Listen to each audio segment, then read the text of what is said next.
I got it. Do you have your passport? Did you get your shots? Girl, would you like to come back with Rob to America? America, America. Do you have your passport? Did you get your shots?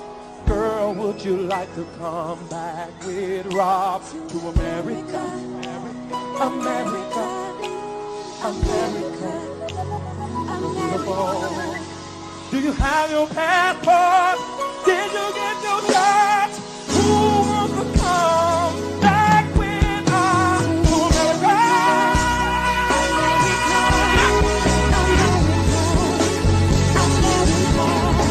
To America.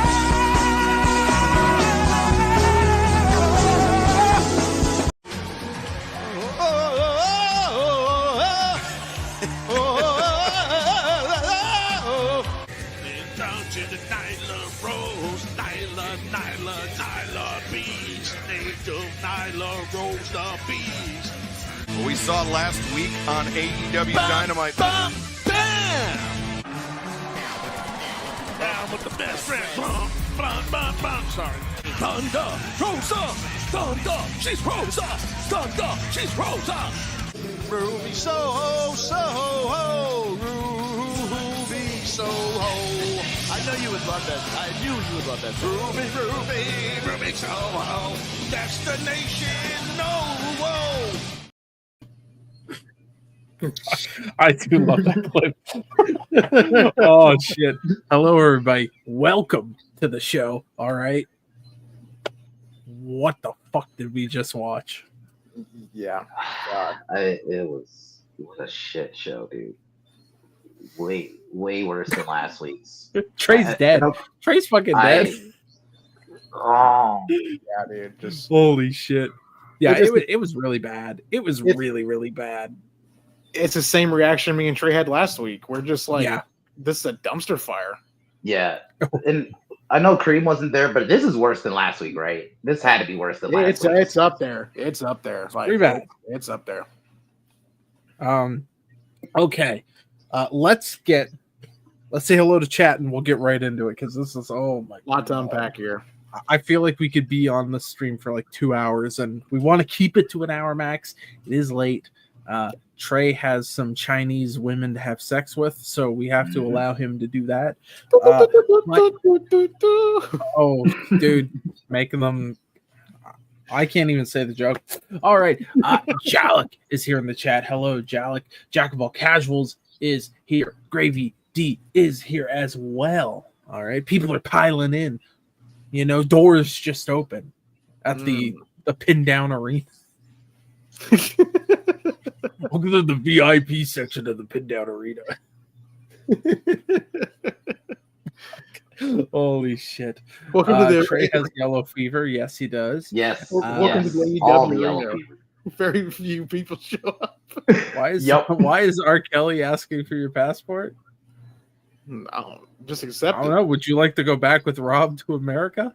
Come on. Just accept R. Kelly into your heart. Yeah. That's accept all. it. You just need to get your shots and your passport. It's fine. He sang it so beautifully for you, you know? He wants you to go. should He wants you just- to go to a Diddy party with him. Yep. No, he's got his own parties. Don't worry. It's a private party. Speaking of which, private party was on the show tonight, but we'll Oh get my to them God, that later. private party. Yeah, that was private party. Oh my God. All right. Well, with that, I guess we should start off with how the show did start off, which was Kenny Omega versus Brian Cage. Honestly, this was one of the better matches of the night. Brian Cage almost killed Kenny Omega like twice. Yeah, that Like just dropping him on his fucking head. That was fucked. power bomb spot, bro. What the fuck was that? But guys, it's Chris Benoit and reincarnated. What are you guys talking about? And if it was Chris Benoit reincarnated, he would have killed him. Yeah, he's a different part of Chris Benoit reincarnated, not the wrestler. There's no holding him back. He's not driven by fear. He's driven by anger. Yeah, all I have to say about this match really is that it was kind of mid. kind of mid. It wasn't the worst thing ever. It was just like Brian Cage makes no sense. You're a powerhouse. Do powerhouse shit. Stop this high flying shit. Well, I said earlier in the match when he does the Cesaro spot. That's why I call it the Cesaro spot. Like when he goes up there, picks the guy up from the outside, from the ringside, picks him up for the suplex, and then brings him in and drops him. Why is that not a finish? Why is it a transitional move to another spot? Yeah. I don't understand that. Yeah. Cowboy Bob Orton made the freaking top rope suplex as his finisher, for God's sake, and was over with it. So I don't understand that. Then Kenny's going to put him for the one-winged fairy, which makes no sense whatsoever because Cage is way bigger than Kenny. So it's like, how the hell are you supposed to it doesn't look right. He should have beaten him with the V-trigger because you know, it's a quick move. And the fact that Brian Cage had to help Kenny get him up too, you saw Brian Cage grab the ropes and it's like, oh, this is bad. He should have used the V-trigger. I agree. Yeah. I have no problem with Kenny winning this match. Makes sense. Then the whole fucking Don Callis faction, the Don Callis family, whatever. They all come out. They beat the shit out of Kenny. Will Ospreay runs out. He gets his ass beaten too, and then that part of that part went on for way too long. But the actual match, I thought was, I didn't think the match was great, but it was paced well. Yeah, well, there's that one spot too where you noticed. So we saw, but I wasn't paying attention really. Was when Kenny landed on his face and busted himself open. Yeah. He overextended and landed on his head. Yeah. Right after Brian Cage almost dropped him on his head. Yeah. And then later on, Brian Cage almost dropped him right on his fucking head again. So it's and then there was that one spot in the match when he was going for that power bomb. When he did the springboard, tried to do springboard power bomb. I thought that was weird as fuck. What the fuck? It didn't look very good. He was trying to do what Seth does when Seth does it from the outside, comes in, and tries to do the buckle bomb. That's what he was trying to go for. But it looks so weird. Seth does the roll through. Yeah, he does the roll through. And Kenny did a springboard. It's like that doesn't look good. It looks shit. And this is my problem. With AEW moves in general, they do it's too much setup. A lot of fucking setup a lot of the time. Mm-hmm. Where it's just overly complicated. It's too much choreographed. It's too much choreographed moves. Like, okay, well, I'll do this move and you do this, and I'll kick you out and you kick out. And let's have a video game match. It's the same stuff every week. It doesn't matter what who's in the match. It's the same style of match every week. Honestly. This is why I like Braun Breaker. He has a quick move. The spear. Match over. Yeah. Yep. But the V trigger's quick. Yeah, but then why didn't he do it? They did this in the that's suplex spot. But like Cesaro back in the day, at least that was a signature, right? That was a signature back in the day. Yeah, but still, that should be a finisher. I think that should be a finishing move. That should be someone's finisher. 1, 2, 3. That's how you win a match. But yeah, it's just like I don't understand this shit. Like like I said, we saw Kenny go for the V trigger, but it makes no sense. That should not have been the finish. The one-winged angel. That looks stupid. It looked awkward as fuck, like we said. Like you literally see Cage helping him up to get him up on his shoulders to even do the move. It's like it's stupid. He's supposed to be a bigger guy. Hit the V trigger, knock him out with that. I don't know. It's AEW, so what do you expect? Everyone, it's an outlaw fucking show. And he knew Randy Orton was out there. This whole beatdown was stupid. It went on too long. I'm over Will Ospreay. Every time I comes out, I just do bruv. It's bruv, bro. Yeah. Yep. So after that, we get a video package hyping up a 6-man tag tonight with the Hurt Business taking on the Briscoes and Mark Briscoe and the Private Party with MVP. MVP's going to be in the ring. He's going to be wrestling. And we'll get to that match. We'll get to it. But that played. After that, I think we hit break, and then we come back with a pre-taped backstage interview with the Learning Tree. Chris Jericho and them, and it was basically just like, oh, I'm in a 12-man tag on Collision, and it's like, why 12-man tag? I don't want a 12-man tag. That's 6-man max. Six max. Here's the thing. 10 at the most. Yeah, 10. Yeah. Here's the thing, guys. The Death Rider is supposed to be hating AEW. So what sense does it make to have the Death Riders team with Jericho and the Learning Tree group that's associated with AEW. Why are they tagging together? I guess because Learning Tree's bad guys, so we're bad guys. We got to work. It's so bad. But still, they said we hate everyone that works for AEW. Exactly. So it's like the NWO teaming up with WCW guys. Why? Yeah, it'd be like the NWO teaming up with Ric Flair to beat Sting. Yeah, it's like it makes no sense. That doesn't make sense. No. I mean, that's the least of the problems with that storyline. That doesn't make sense. But yeah. So after that, we get Ricochet. He comes out, just stands there, does absolutely fucking nothing. Shows a picture of him beating the shit out of Swerve Strickland from a couple weeks ago. Prince Nana comes out of nowhere, hits him with a chair. Swerve comes out, chases him out of the arena, and that's it. What was the point? That's what was the fucking point? You could have had Ricochet just come out and then Swerve just attack him from behind and we have like a brawl segment. You would have been better off doing that than have Ricochet stand there. What was it, good, like 5 minutes? It felt like an almost. He was just standing there before he cut a promo. I'm like, what are we doing? You're not Hulk Hogan raking in like the crowd cheering for you or something. Like, you're not the Rock. Yeah, you're not the Rock. Yeah, and he was just. It was just bad. I mean, we got another bad. I don't even count that as a promo. He said like one sentence. That was it. But we do get a bad promo later on, which I know we're gonna go in depth with. That's why we're kind of speed running a lot of this, because there was one part of the show that was. It finally clicked for me that I'm like, I honestly think MJF is kind of. He's washed, man. He's washed. He's we've been saying for a while he's kind of basically a parody of the character he was before. Yeah, it's bad. Like it was really, really bad. But we'll get to that because we have a vignette of fucking Mercedes Moné just walking around and shit. It was pretty shit. Pointless. They just have to get her fucking ass out there on she's like Jericho. She's like Jericho. She's got to be on TV somehow. Either it's a free tape or she's live in the building. They got to show her. She's a mark for herself, man. Yeah, she's a fucking mark for herself, and it's so cringe. Mm-hmm. Well, the boss that runs the company, he's the biggest mark of them all. So there you go. Yeah. So we just went through 4 segments in a row. By the way, they did 4 segments in between matches. That's not good. You should have broke it up a little bit more. That's not how you pace the show at all. Oh yeah, it's terrible. It's terribly fucking paced. Yeah.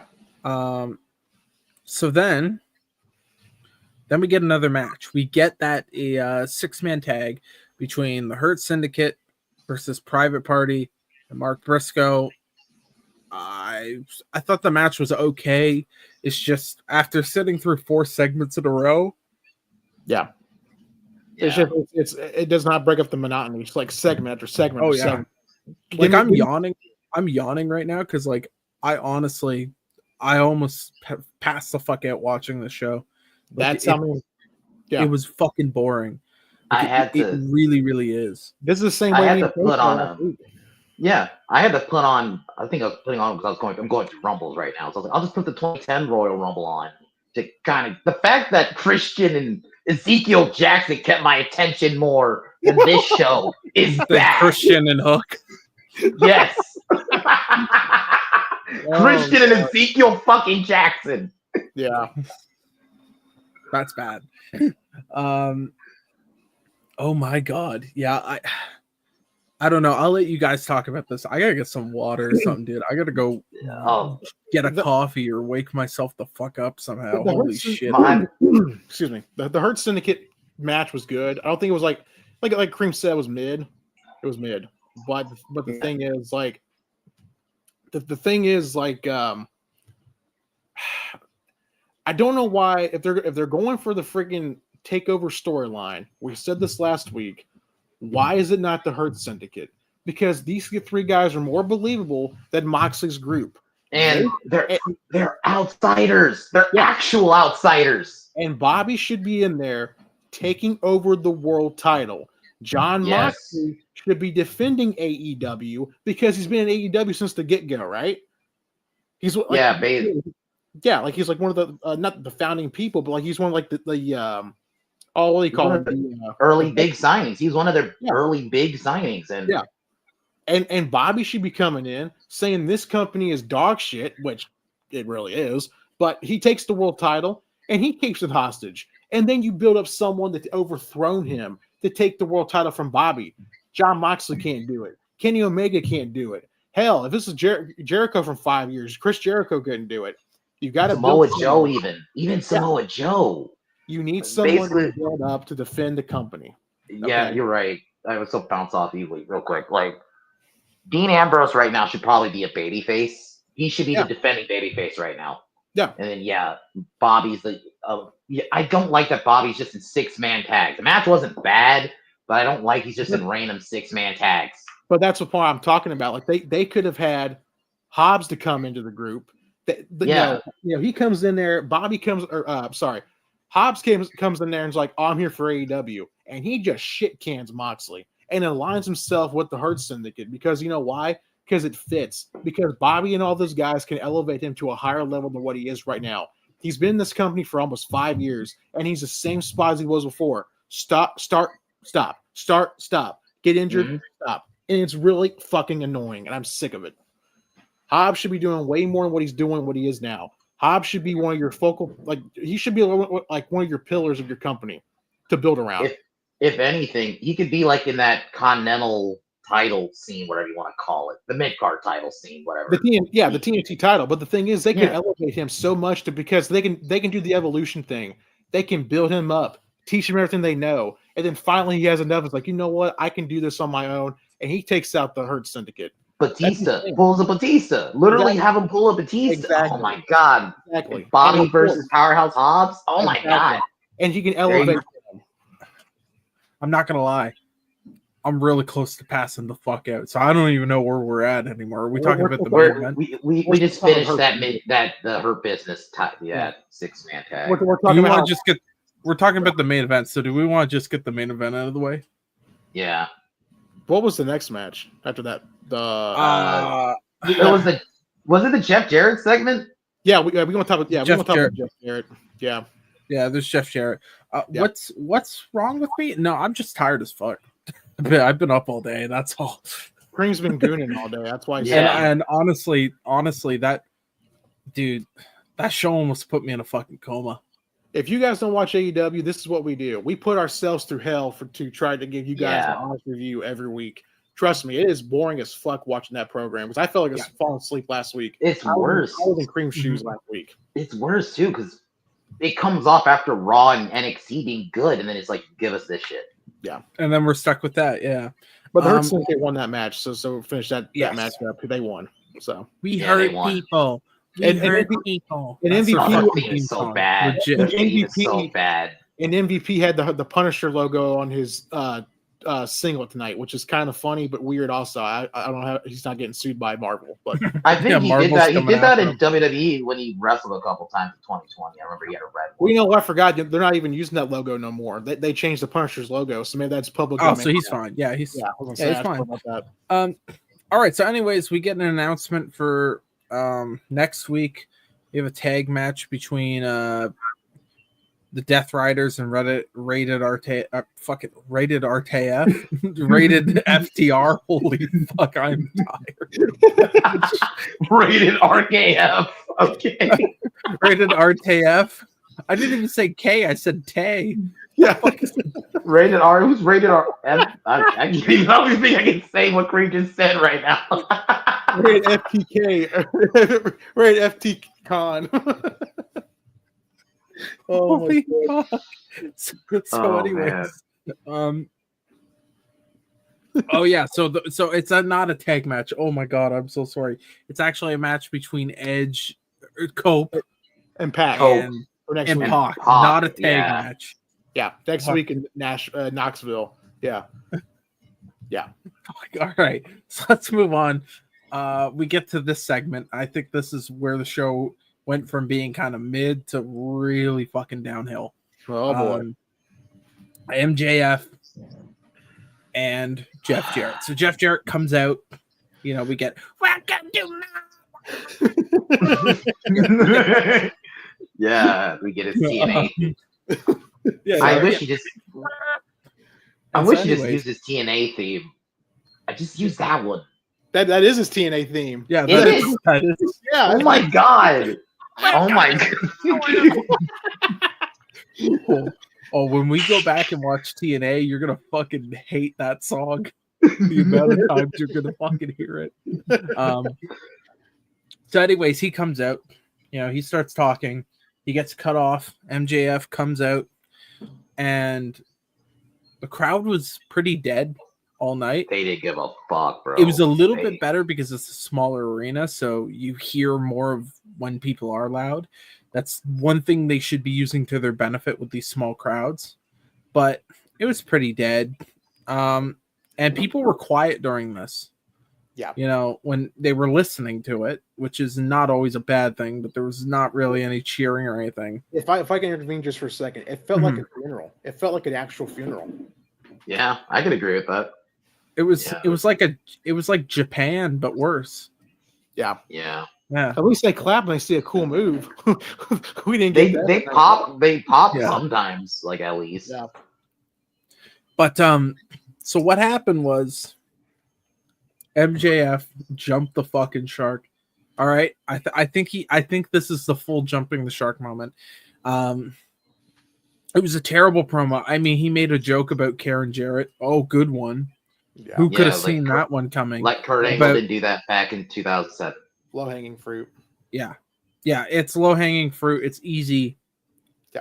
Of course, you know, you can make a joke about Kurt, you know, cucking Kurt Angle, but like, Yeah. whatever. But MJF just assumed, like, within like 2 minutes of this starting, before that, he just screams at Jeff Jarrett. It's like, okay, that's weird. Yeah, that was Like, you know when someone screams and it's like, oh, that feels really forced and it doesn't fit. Yeah, That's what this was. that's what It was bad. It was bad. The entire time he makes fun of him for being a recovering alcoholic, which is like, okay, We've been here. low hanging fruit again. And then before we get to the end of the promo, because I know all three of us were like, why? I wasn't really pissed off at it. I was just more confused, especially considering, you know, the company's history with this person's family, recent history. But before that, he was just yelling at people in the crowd. You know, he's like, "You're a skank," and it's like, I don't know. I didn't hear anyone in the crowd say anything. Yeah, they didn't. It was like he actually was say reacting anything. to invisible. Yeah, he was like he was reacting to invisible was people. Or like forcing it. one person.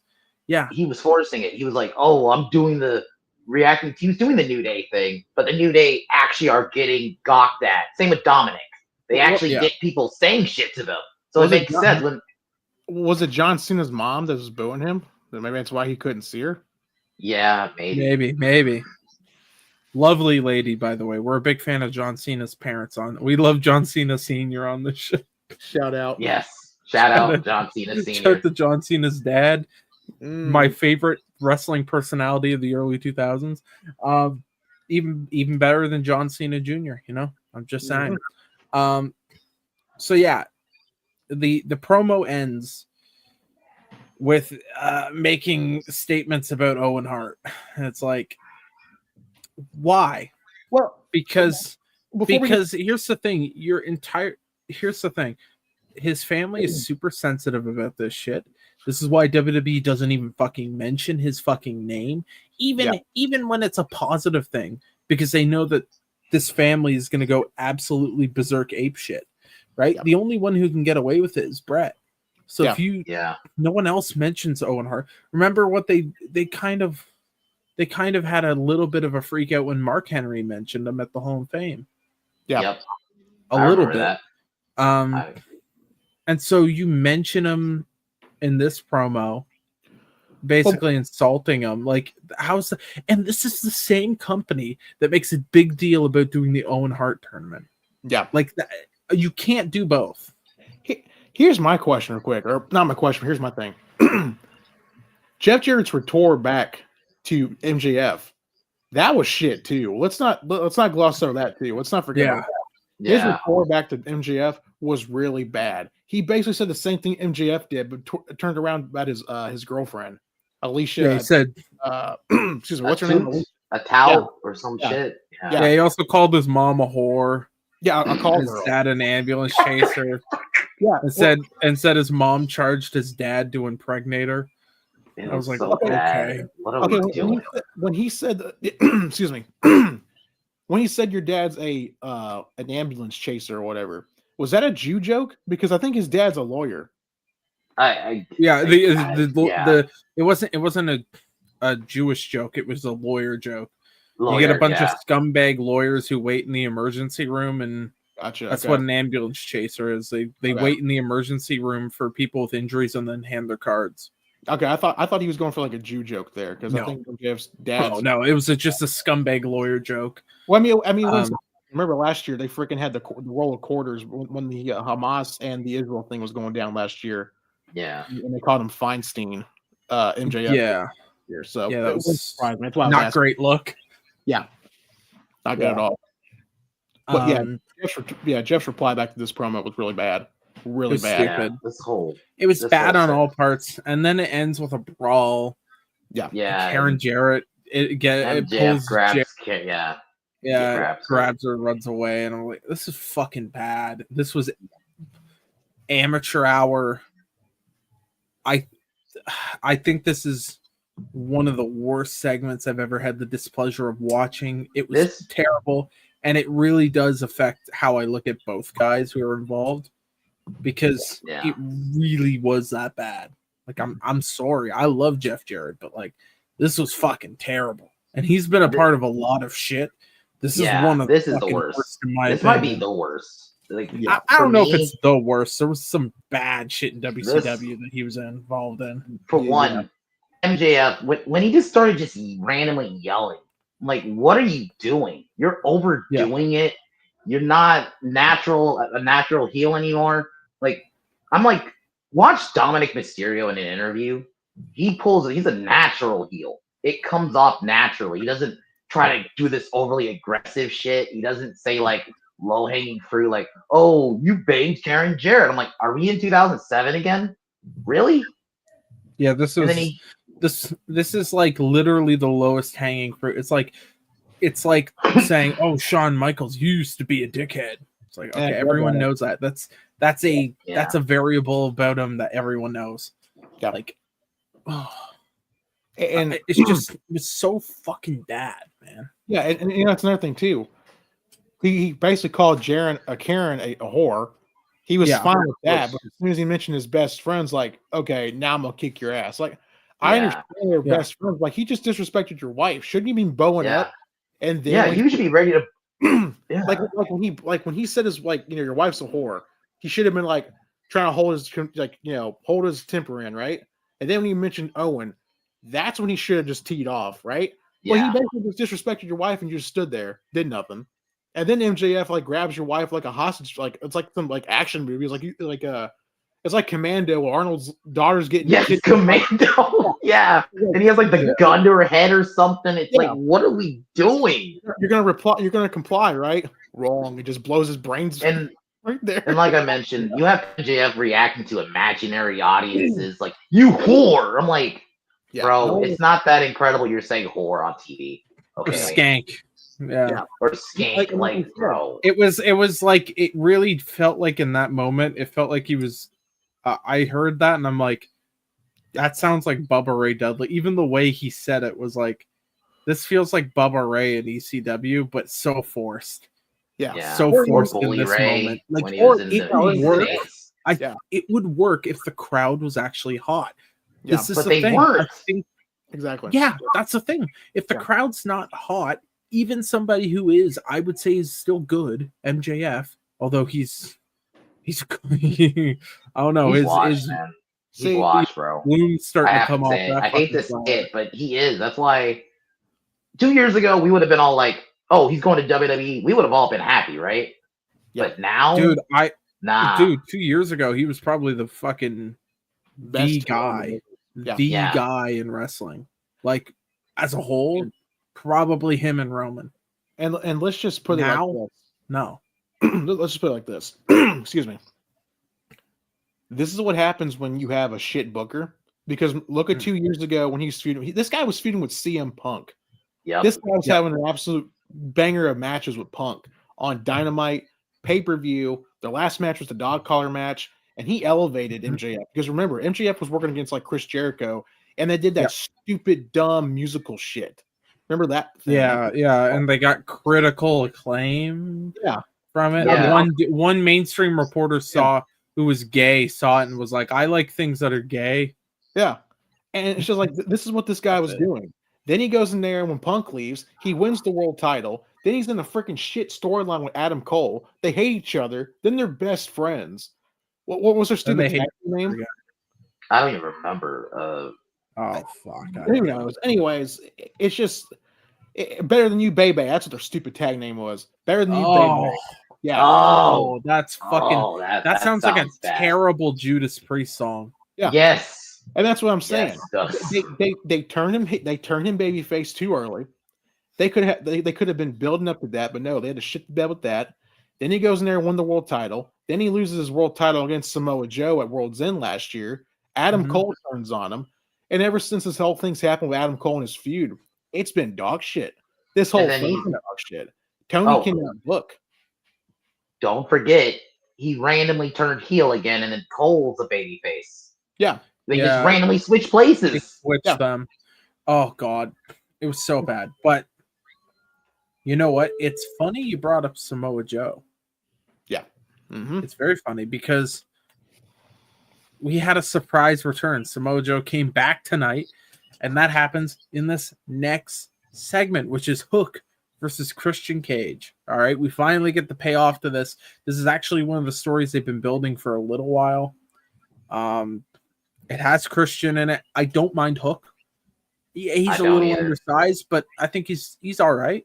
And Christian is probably the best guy, the best heel they have on the roster right now, especially with how MJF has been going. He's taken MJF's spot basically as the best heel in the company. That's kind of sad if you think about it. I love Christian, but whoever's writing MJF stuff, they need to change. They need to bring someone else in to help him because you have like a diamond in the fucking rough that's now becoming more like coal each day that you fucking, make him look like shit on TV. Is it RJ City? Is it RJ City? I don't know. Honestly, I could believe it. Hey, and we forgot to gloss over that too, by the way. Even the announcers tonight on the show. They were like moaning and groaning when the MJF and Jeff Jarrett's segment was going on. We took they were just sitting there like Tony Schiavone spent the entire time with his head in his hand, like that. Even they did not care. Taz was like this. Cream. Taz has no emotion. Taz had no emotion tonight. The chat what we took tonight in the Trey posted the image that I took.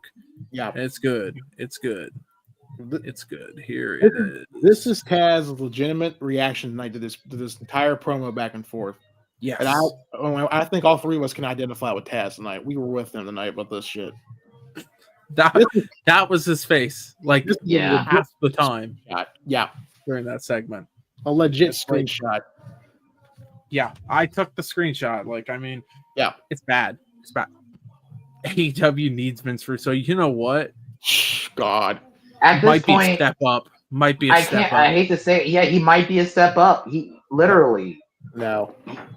Dude, I say this. Russo actually did have a couple good ideas. A handful of them. Here's a question. You got JR. He's not doing nothing. You're only using him for freaking main events in the pay-per-view. Why is he not on the booking committee? Why is he not Why isn't he talent relations? Realistically, JR, he was involved with a lot of the greatest. He was part of the writing team for Austin McMahon, right? A lot of those great Attitude Era stories. He was a part of the creative team before AEW started. Like he was one of the brain trusts. And when Cody left, he got he got pushed aside because Tony didn't want him probably to be a part of that shit. But that's what I'm saying though. You have Jim Ross who has a 50-year career in this business. He's seen it all. Why are you not using his brain? Why? He's worked for every major wrestling promotion, except for TNA and ECW. Yeah. So I mean, he knows what the fuck he's doing. He's been around. And he's Got the a pretty people good he fucking scouted. Yeah. Some of the greatest wrestlers in the industry. Yeah. Besides Jack Swagger, and besides him, But Jack Swagger, yeah. Jack Swagger is an American hero. Okay. Jack Swagger. So, anyways, we get this match. It's an all right match. It ends in disqualification. Yeah. All right. Christian's boys jump in. You know, you get Nick Wayne and Kip Sabian. The Cage They family. start jumping Hook. Yeah. It looks Taz gets up and he's like, "Oh, I got to do something." He waddles away from the desk. I mean, he just had knee surgery, right? Didn't he? Waddle. Yeah, that's why he was attacked in the parking lot, right? Yeah. That's why he was attacked in the parking lot. Oh my God. He got double knee replacement. So did we ever find out who attacked him? Christian. It was Christian. Yeah, that was the whole setup for this. And he doesn't react to it at all. He doesn't. Oh, by the way, Taz is back. This is his first Taz is back and has no reaction to Christian coming out. Oh, it's Christian. This is first. This is the first episode back. Yeah, he was on the stupid Rampage shit, but no one watched that program. He showed up for that in Collision, but yeah, this is like his first Dynamite since he's got injured. So yeah. So anyways, he starts getting up. He waddles a little bit to the side of the desk, and it's like, oh, is Taz gonna get involved? Well, no, he just had double knee surgery. There's no fucking way he's getting involved. You know who does? Samoa Joe, who comes back, surprise return, Twisted Metal season 2, done filming, so he's back, and he goes and starts laying people out, and they set up Christian versus Samoa Joe. So who the fuck no? Yeah, no going after Jericho. Put him through the wall, right, Trey? He put him through a fucking wall. And he says, I'm not gonna acknowledge that. It makes it so fucking obvious. That was just done to write him on TV. I hate that. At least have him get his payback. You're not going to put someone through a wall and then just, I'm not going to go after that person. Well, you guys got to remember two things. Number one, he's going to get a better match out of Christian coming back. And number two, I think we all forget there's a Ring of Honor pay-per-view during WrestleMania weekend. So it could be Samoa Joe versus Jericho for the Ring of Honor title. At the one show. Yeah. And I just thought about something. Remember Triple H had Austin ran over. Imagine Austin come back and never went after Triple H. Yeah, it would have made no sense. But he teamed with after 2 months. I didn't like what he did, but I respect it. Yeah, that was bad. That could be a podcast someday too, because that was bad. But man. But anyways, you mentioned Ring of Honor. Mm-hmm. This next segment actually has something to do with Ring of Honor because a Ring of Honor champion was in it. Jeff Jarrett is backstage, and Renee's like, "Let's react to what you just said." By the way, by the time the MJF promo stuff had ended and this segment had begun, 30 minutes elapsed. Yep. So you didn't just say it, did you? Like, no. That's something that kind of happens after, like, 10 minutes? A quick squash match. Yeah, 10 minutes. Yeah. 10 minutes probably the most. Not a quarter of the fucking show. Yeah. It's a 2-hour show. Right? Yep. Anyways, he starts saying, on and on, fucking waffling like an idiot. As backstage interviews like this do end up being, until Dustin Rhodes, one half of your Ring of Honor Tag Team Champions. That is fucking weird to say. I hate that. He comes in, he says, "I got your back, Jack. We're gonna show him. We rode the roads, bro. We're veterans. We gotta stick together." Give him a fucking pep talk. Makes no sense. It's just the most random pep talk. I'm like, Goldust, just go to WWE, bro. Look, Cody would vouch for him to be in the Hall of Fame. Like, I got why he said what he said, because they kind of are the last of their kind, right? From like that, from the 80s, early 90s group, right? Blonde wrestlers from the 90s. Yeah.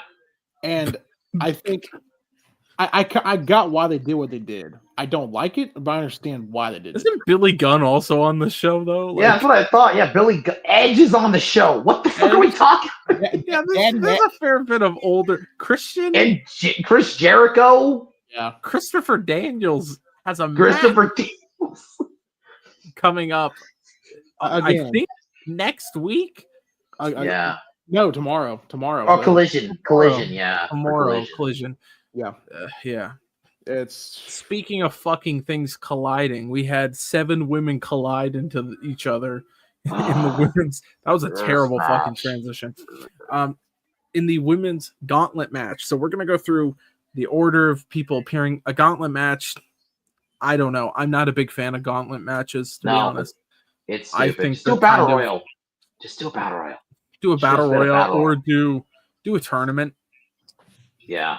Do a tournament because you can milk that for a little longer and you still get the result of someone being a number 1 contender. But anyways. Yeah. So first person who comes out, Chris Statlander. Oh yeah, by the way, sorry, before we get to that, Mariah May comes out, she's on commentary. Apparently she wants to fuck Tony Schiavone or Taz, sorry. She kept alluding to wanting to wrestle with him. And he's like, I'm retired. I'm retired. I can't fuck you. That's basically I don't know why I said it like the Big Show, but that's basically what he said. Commentary was wild during this. It's all God.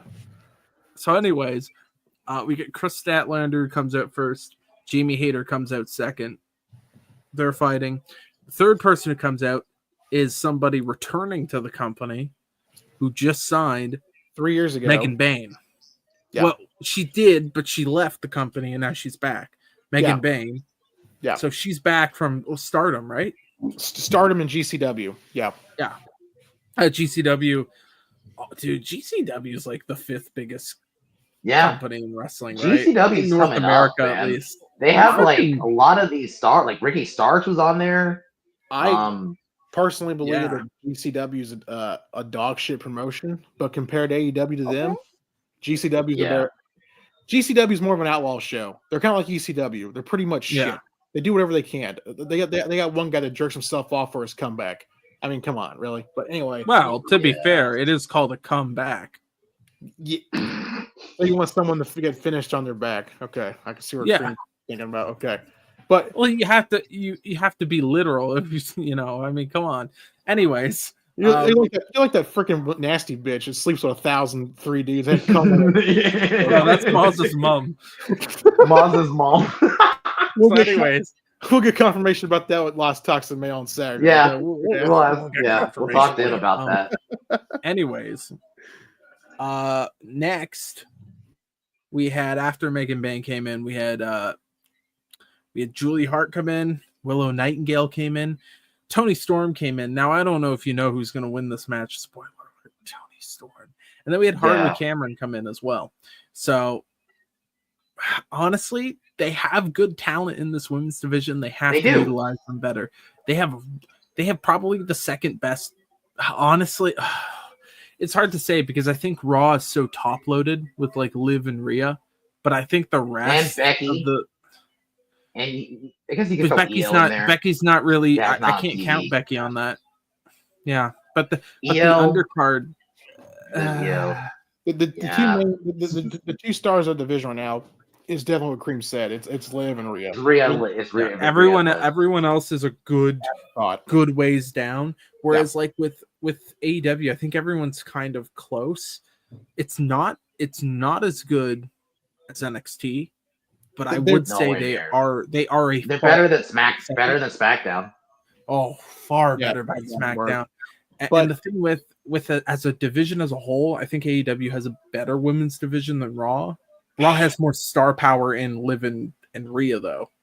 But Bianca kind of, because she goes on both shows. I guess, but yeah, I don't know. You could make the argument that this is the number 2. You can't make the argument it's better than NXT, though. There's no fucking way I'm going to hear that. No fucking way. You can't make the argument for Raw being or SmackDown. Like, no, you can't. But you could. I don't know. It would be hard to make that argument, but somebody could. Maz's mom is here, so Trey, if you want to like show what you're. Hey, I've already been there, done that. So. Damn. Holy shit, you blew Maz's mom's pussy out. Holy shit. Anyways, Julia Hart loses. I almost said Julia Hart wins this match. No, Tony Storm beats Julia Hart. Yeah, And, shocker. Toni Storm- The woman from Australia is won to be at the pay-per-view in Australia versus the woman who hit her with the fucking shoes heel, that yeah. we still have not got fucking payoff for, by the way. They She gave didn't her even amnesia. acknowledge. They didn't even acknowledge. She didn't even acknowledge fucking Mariah May. But yeah, but amnesia. Hey, Yeah, hey, because guys. amnesia. They don't have to acknowledge it. See, Hey guys! Shout out RJ City with his amazing booking. yeah, Can we get- splat a lot. Well, let's give him a round of applause. Could we? Let's just give him a little golf clap. Golf clap. Yeah. We'll give. You know what? We'll give him a video. I got it. Do you have your passport? Did you get your shots? Girl, would you like to come back with Rob to America? Since this match is going to take place, in a foreign country, I figured that was a fitting clip. So anyways, yeah, that's set up for Grand Slam Australia. Toni Storm versus Mariah May. We all knew this was going to be the result. You should have just announced it that way. Yes. I think I get you want to get all these women on TV, but there's other ways of doing it. You could have taken off a Mercedes promo and did a Mariah May promo against Toni Storm and just announced that that's the match. Because it would have made more sense to do it that way. But or like you said, I kind of agree. Just make this tournament for Sasha's belt. Just take out Toni Storm out of it, but just make it for Sasha's belt. Oh yeah, that would be good too. Yeah, make it a gauntlet match and the number one contender gets to fight. Here's an idea. Why isn't Megan Bain challenging Mercedes for the title? She just made a return. Why do you put her in this battle royal? This Gauntlet Casino battle royal. And by the way, really quick, we got to point this out. She got no reaction. It was kind of hard to watch. Yeah, it's hard for me to watch when wrestlers come out. And no one reaction. got it. No one got any reaction. Even Harley Cameron, who's probably one of the most over women in their division. Yeah. Nothing. Tony got nothing. Chris kind of got something. She was like maybe the only one I saw got a little reaction, but that was it. That's the problem. Nobody got any. That's the point I was trying to make in the women's division. Everyone is the same. The women's division, every division you look in AEW, it's the same people, and they're in the same position as they were 5 years ago. No one's moved up the card. No one's moved down from the card. It's the same idle shit. I would argue Jamie Hayter's moved down. She moved down, yeah. She jobbed to Julie Hart last week. You know why? Because she's friends with Punk. And that's why the Punk stuff. Yeah, this is clearly a punishment. Come on. This is clearly a punishment. Isn't it also the Britt Baker thing, too? Because I've heard that, too, that it could be the Britt Baker thing, too. Yeah. It's just this company, man. Fuck my life. No, it's getting I don't know. It's getting a bit ridiculous with this company with shit like that. Yeah. They need to move on desperately, and I think I don't think they will. He's over. They never will. No, he's over them. So, anyways, next we get our main event, which we already talked a good bit about, so we'll be kind of quick on this. We get Jon Moxley versus Powerhouse Hobbs. Powerhouse. Fuck this match. I'll let you guys go ahead. They just made Hobbs look like a bitch. He looked like a bitch for a lot of this match. He was just getting beat up. And the fact that the championship hasn't been on TV since September is wild to me. If this was Brock Lesnar, y'all would be fucking crying. That why is the championship been on TV? But it's okay when it's Dean Ambrose. And then we had an NWO run in, and Hobbs loses and whatever. Edge comes out for the save. I can't even take Edge seriously anymore. That's all I got. Oh, I'll say it. Moxley got his wet dream tonight, guys. Literally. He beat someone twice his size. He choked him out, and he got color in the match. He had his wet dream tonight.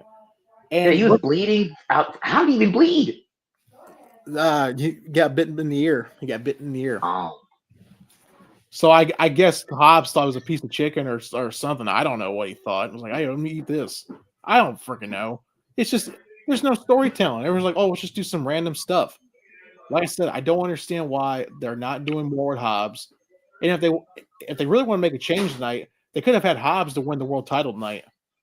That would have been something to talk about. That would have been different, yeah. And then Moxley could have got the win back later on, and if they wanted to do that. Because if Darby's going to be gone until July, if the rumors are true, you're gonna need someone to bring in some interest rate in this company.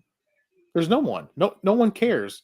No one cares when Dick the Boozer comes out and John Moxley and his merry henchmen come out, the Boar Horsemen, and do Dick. No one cares. No one cares.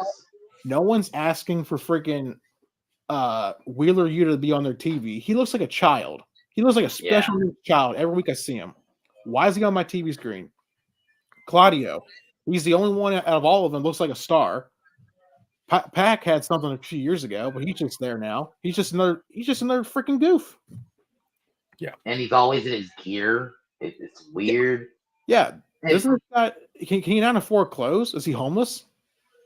And Cope, what that you think you know me is so bad, and I get they have to change it. But that you think you know me for his song now is so bad. I just cringe when he comes out. They come out for the save, and that's it. Well, let's talk about that real quick. How long did it take them to get that freaking knee brace off of Hobbs? A good minute, right? Well, yeah, it was like a minute. Yeah, it was a while. So they're going there and doing the freaking spot. They're trying to do the Pillman thing. They're trying to put the Pillman leg, put the chair in the leg, and Claudio's gonna jump off the top rope and land on it to break his leg. Then all of a sudden, as soon as they do the move, Edge or Cope and FTR pop out. They buried them guys so bad, made them look the most stupidest people on the planet. And besides, if this is freaking Powerhouse Hobbs' friends, I don't want friends like that. No, I don't want it. And to think, he came out when Cope was getting choked out, he came out during midway. They waited until he actually got his leg Pillmanized and then came out. It looked like a bunch of freaking morons. Yeah, they would come out before. The show just went right off the air because they were about almost 10 minutes over at that point. We fade to black. Yeah. The credits roll. Yeah. And that's how this week's episode ended. Yeah. So I'll leave it up to you guys. Any final thoughts on the show? This show is just depressing. And that Jeff Jarrett segment, it's already the worst segment of the year. And we're only a couple of weeks in. So, and I have a feeling one of them had to be. Yeah. Yeah. To be fair, I have a feeling I'm going to say this again in a week. So I'm ready. So the only thing positive I'll say about the show, I like the intimate crowd. I like the venue. Yes. That was good. I thought the crowd was somewhat, I'm not going to say they were hyped to be there, but it's one of those things okay, it's warm, so let's just show up and watch some wrestling for a couple hours. We had no sports. Our Bengals did not go we didn't go to the playoffs. Our Reds are dog crap every year. So let's just have spring training hasn't even started yet. And so you got no hockey. Yeah. Well, we got the Cyclones, but we don't care about them. That's AHL, isn't it? Something like that, yeah. Dude, AHL, it doesn't matter, bro. I went to AHL's shit. No one gives a fuck about the AHL, dude. Yeah, they used to play in they used to play somewhere else. Now they play at Heritage Bank, aka US Bank Arena next door. But I never went to a Cyclones game. But my point being is, like I said before, I like the intimate crowd setting tonight. I thought that was a cool look. I thought those were really cool. It looked like an old studio wrestling environment tonight. Yeah, I like the camera angle night from the hard camera. It was definitely a different. That was we were all like, holy shit, that's kind of cool. Yeah, it's different. I hope they kind of keep that angle actually, because it looks good in my opinion. It looks good. Because everyone does the same hard camera shot, right? They always come from dead center. If you're they come from the south, so you're looking at the TV, they're coming they're shooting the show from the south. So that's what I'm saying. Wrestling companies need new angles. Stop copying off WWE's hard cam crap. Do your own thing. I'll give them that. The only thing I didn't have a problem with was tonight was the pyro. That was a fire hazard waiting to happen tonight. That was bad. I really thought that the pyro was literally going up into the lighting fixtures. Lighting rig. Yeah. Yeah. Especially for Kenny Omega's entrance. That was that was fucking dangerous, legit fucking dangerous. You shouldn't be having the fucking pyro going up into that. And I think it's due to the venue, but you should have Undertaker caught on fire. Remember that? Yeah, but that's a bit different than this. I mean, that was a freak accident. I was surprised. This should have been realized. Yeah, you know? like I'm surprised they got cleared by the fire marshal. Honestly, I'm really surprised. Yeah, I'm shocked. Yeah, I'm surprised that did get cleared. Like I said, this is a concert hall, so I'm very surprised that they were able to have pyro in this like little small, area, this room. So I don't want to call it like a concert hall. I guess you can call it, right? Yeah, it was concert. It was smaller than Hammerstein, but it was still a relatively big enough area that you could have had some. Yeah, but the whole above and beyond pyro, that they do, the WWE style stuff. Yeah, and fuck rid of that. That should have never been going on. And they should have scaled back pyro, or took pyro off of the show. I think the show would have been fine without pyro. Well, they didn't do pyro for the Pyro and Ballyhoo opening for the show. They didn't do that. And notice this is the second week in a row that they did not use "I'm so excited." Notice that too. Yeah, they probably saw the comments. They're like, but you guys got to think about that too tomorrow. Edge is going to be making his they're doing the pre-tape tomorrow for Collision tomorrow night. So is Edge going to be able to do his pyro entrance tomorrow night? I hope. I hope to God they don't, because we're gonna end up seeing a fucking story about this building burning down, bro. Like, like it legit was not.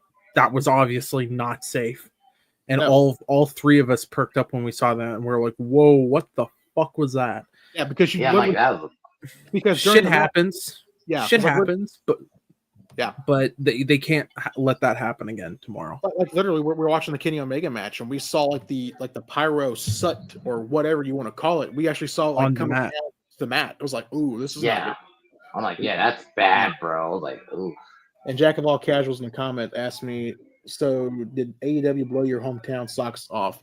No, no, they just blew his penis. Look, we're Cincinnati. We're Cincinnati. We're used to being depressed and fucking and molested. Yes, and just shit. We're used to this shit. We are used to terrible things. We're not nice. We're not like New York. We're not nice people. No, we're shit people. John Moxley represents prime example. We're fucked. Yeah, that's your. Are you fucking retarded? The hell's the matter with you? Yeah, pretty much. With that, okay, never mind. I was gonna say something else real quick, just for a second. Hey, go ahead. Just 1 second. I like how Tony Schiavone was saying that everyone was so hyped to see John Moxley who's coming to the crowds. Like, they're giving him a hometown reception.